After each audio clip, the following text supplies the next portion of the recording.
afternoon and welcome to OC Talk, the show dedicated to helping home health and hospice providers keep up to date on the documentation, diagnosis coding, OASIS, and HOPE assessment data collection issues that matter most to home health and hospice.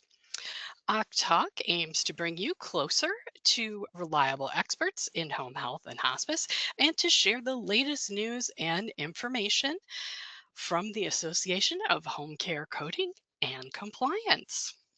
I'm Jan Milliman, Director for OC, and I'm happy to be hosting today's program. This afternoon, we're going to be looking at the impact OASIS and coding accuracy has on reimbursement. And now I'd like to introduce our industry guests for this episode. Today, we have OC Advisory Board, Christine Mickel, with us. Thanks so much for joining us today, Christine. Thank you, Jan, and thank you everyone for attending today's OC Talk. Today's session will focus on three areas that have a direct impact on reimbursement under PDGM for home health. What we'll discuss today, we're going to discuss the primary diagnosis and the clinical grouping, the comorbidity adjustments, and the functional impairment levels. We can move to the next slide, Jan. While these are not new items, I think it's always really good for us to relook at them. We never want to leave anything on the table. I like to think of it that way, reimbursement on the table, when really we could be doing a better job at capturing the complexity of our patients and getting appropriate reimbursement for those patients' services that we'll be providing. So when we're looking at that reimbursement, it really is only as accurate as the story we tell.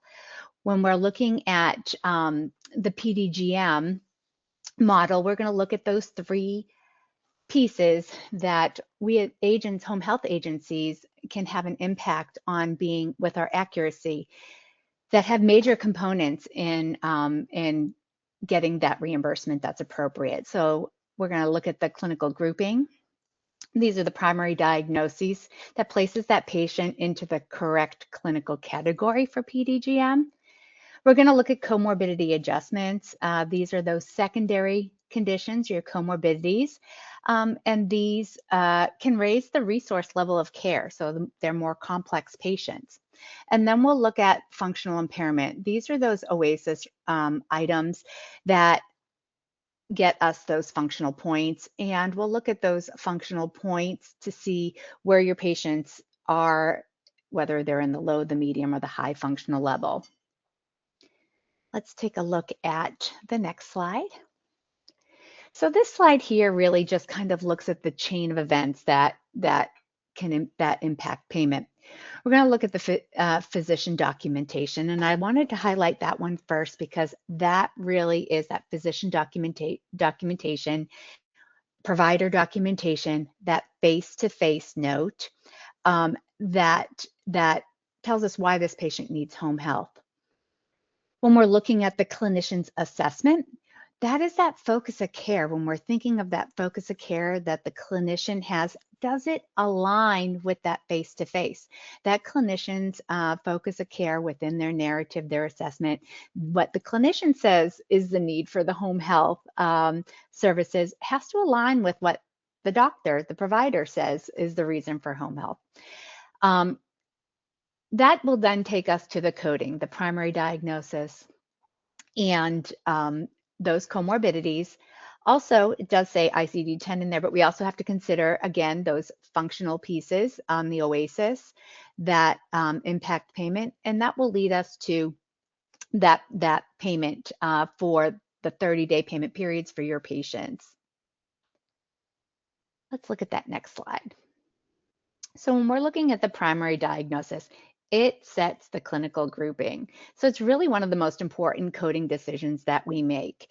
And remember, as noted before, that primary diagnosis is what is on that face-to-face, what that clinician has in their focus of care that drives that plan of care for your patient. Now, patients carry a lot of comorbidities and a lot of chronic conditions rather. And, identifying what diagnosis should be primary is really important. Patients can carry chronic conditions, diabetes, heart failure, COPD, a lot of diagnoses. But what is that primary reason for home care? And identifying that primary reason for home care puts it in that PDGM clinical grouping.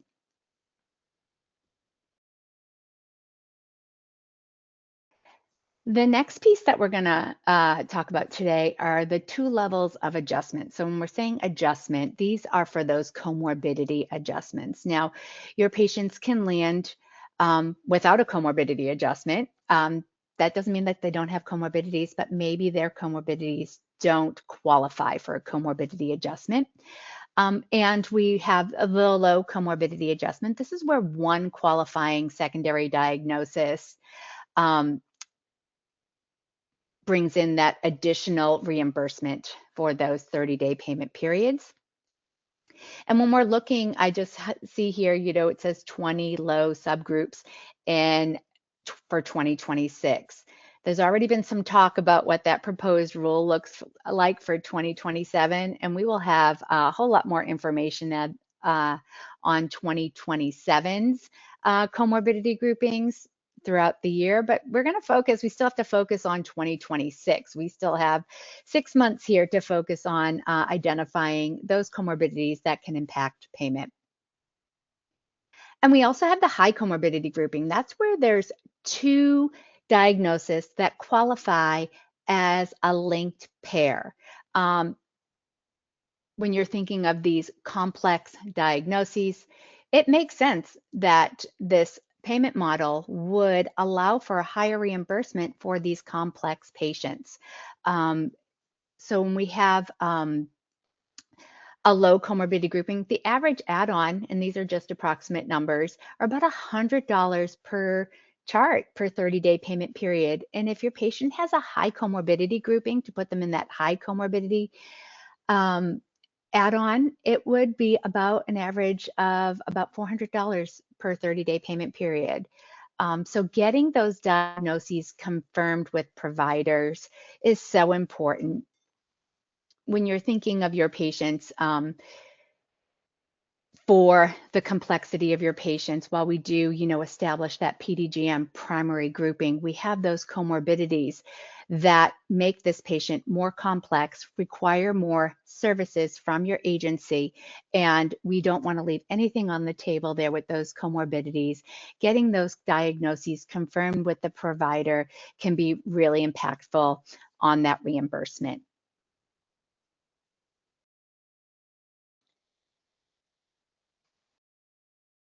So this next slide here is just really as an example of capturing, the first one here is capturing specificity of your diagnoses. So when a patient has just diabetes, that lands in endocrine 3. And endocrine 3 for 2026 is not a low comorbidity add-on. However, if that patient does have diabetic neuropathy, that diagnosis does qualify. So that confirmed manifestation of neuropathy does qualify as a neurological diagnosis to get that low comorbidity grouping. So having the ability to confirm those manifestations, again, can impact financially there, turning that chart, that patient's reimbursement to include a low comorbidity adjustment. Now, my second example here is a patient with the comorbidity of lymphedema. Now that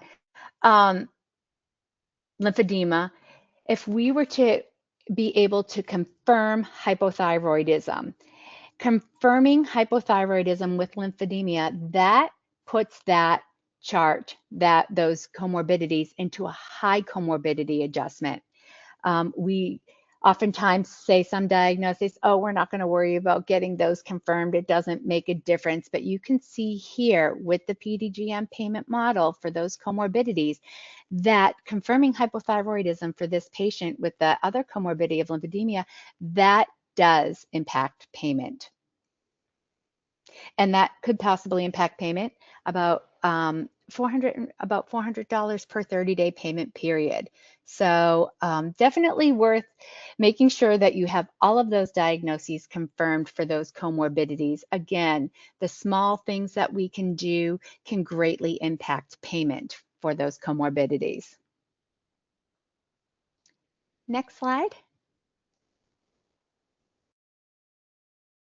All right, so now we're going to move on to a third piece here, the functional impairment levels.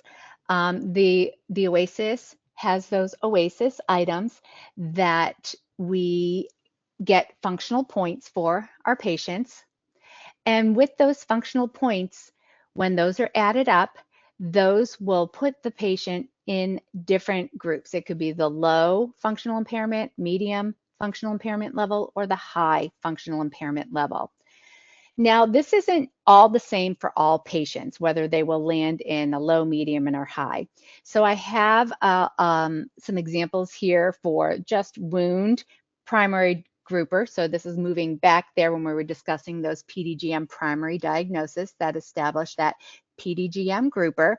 If your patient lands in the wound PDGM grouper, you can see the low, the medium, and the high functional point ranges. So for a patient that has being seen primary reason for home care, wound care, you can see up to 33 points, functional points puts them at a low. 34 to 52 is a medium functional distribution, functional impairment level, and 53 or more functional points puts them in that high functional impairment level.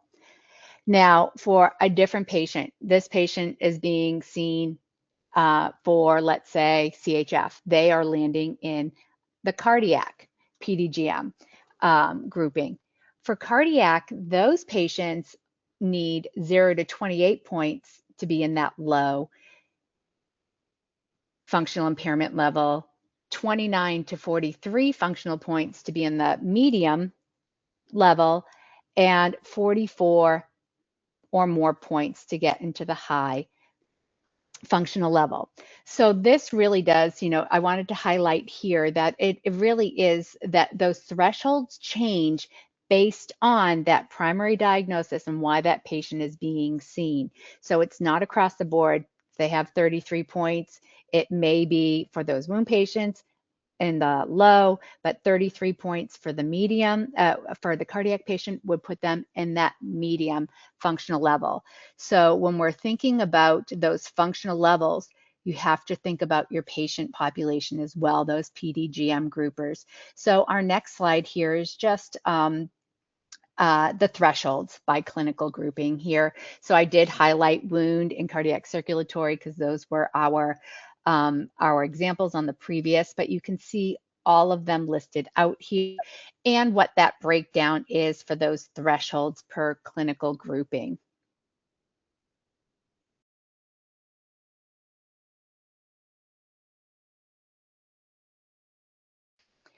This here just elaborates a little bit more on that, that example that I went through there.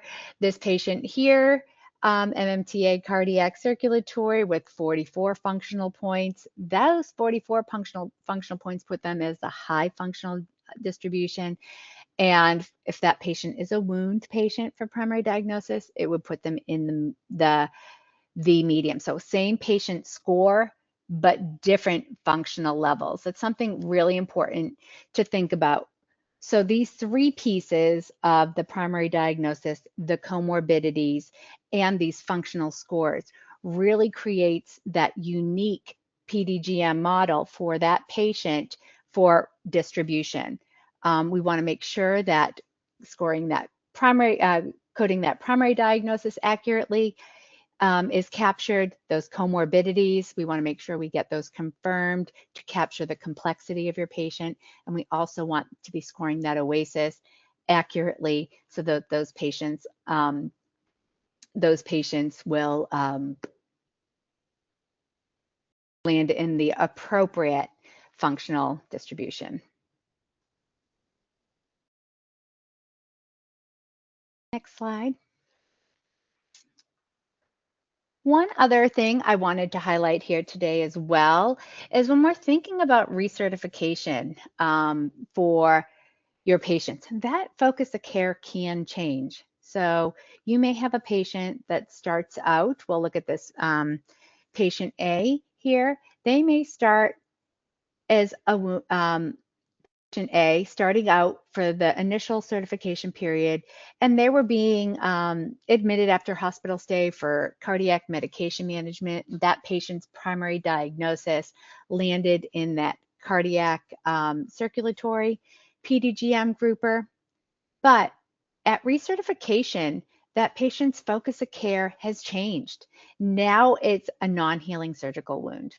So this grouper has changed, that PDGM grouping has changed from cardiac to wound. So when we're thinking back to that previous example about where those functional points differ, this really can be actually the same patient, but with a different focus of care.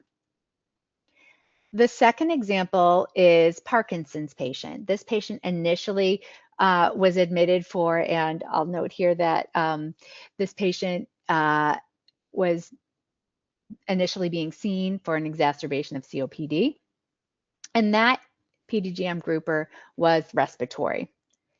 And now at recertification, this patient who also had that comorbidity of Parkinson's, they're really being seen for Parkinson's for that second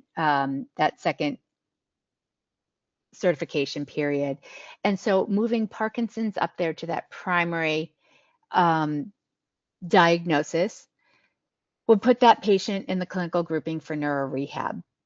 And when we're thinking about that for that primary grouper, creating that case mix for your patient, also it includes a change up of maybe where their comorbidities will be. Parkinson's will not be a comorbidity anymore. It will be the primary grouper.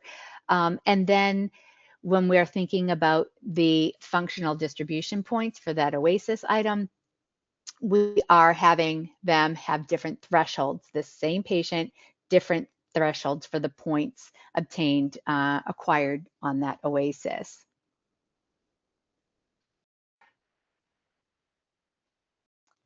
So the three takeaways here that, just to think about when you're taking this information back to your agency is start first with that focus of care. Reimbursement really begins there with identifying that diagnosis that drives the need for home health services.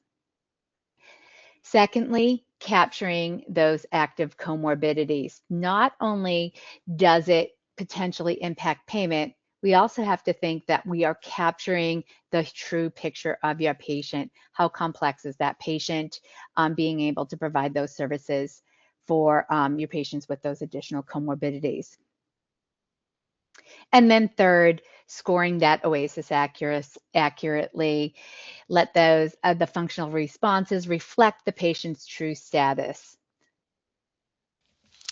Thanks so much, Christine. That was great. I appreciate the breakdown and walking us through those scenarios.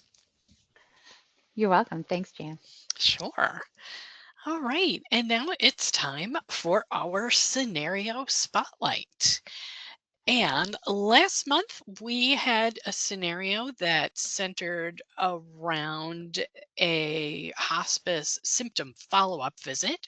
A patient was admitted to hospice, and the nurse performed a symptom impact assessment at the admission on June 1st.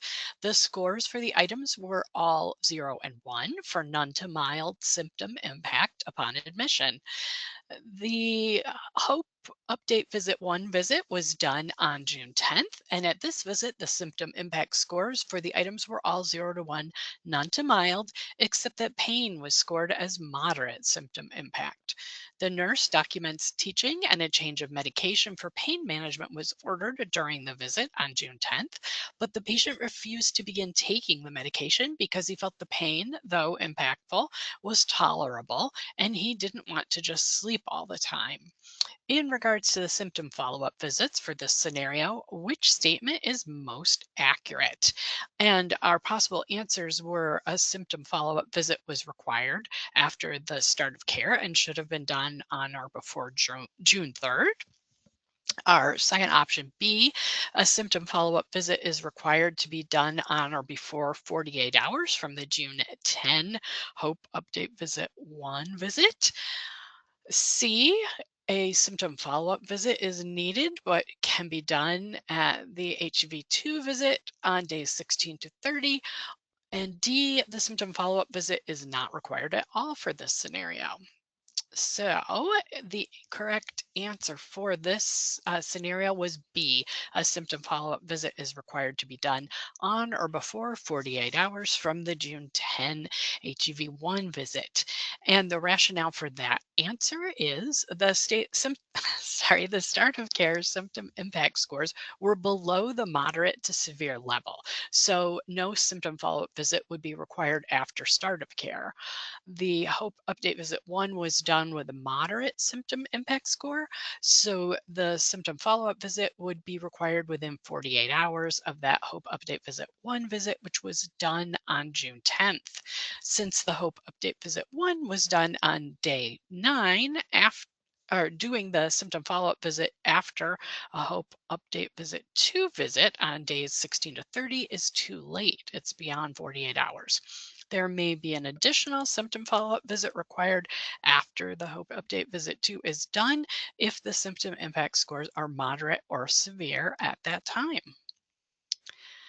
And we have a new scenario for you this month, and this one like more of a workout. It takes some of what you've learned from Christine today and asks you to apply it to the proposed changes for calendar year 2027. So here's our scenario: 67-year-old female admitted to home health following hospitalization for infection to her right knee arthroplasty incision. A surgical debridement was performed and a deep incisional infection was documented, not affecting the prosthesis at this time. A PICC line was placed for IV vancomycin for 6 weeks, and nursing is to provide wound care 3 times a week and teach the caregiver IV administration. Other diagnoses include type 2 diabetes, obesity, and significant weakness and impaired mobility. She uses a wheelchair at home until she's able to ambulate safely. So I'm going to walk you through the questions for this scenario because it's an involved one. So first up, we have the OASIS findings, and we're asking you to calculate the points based on the OASIS responses that we have in your handouts, and to use the calendar year 2027 proposed OASIS functional points to come to a tally of points for these M items from the OASIS findings. And then, after reviewing the patient's clinical information, the coder OASIS reviewer has determined 2 possible coding scenarios and is assessing the most appropriate option for this patient, both clinically and financially. So we have option A and option B for your code lists for this patient, and we're asking you to choose which of those code lists is most appropriate for this patient. And then we have a chart for you to complete where you're going to input the grouper that this patient is placed into, their functional score, and then use that information to figure out the case mix weight and the reimbursement. And we have included in your handouts tools that will get you to the calendar year 2027 proposed data points that you can use for calculating this.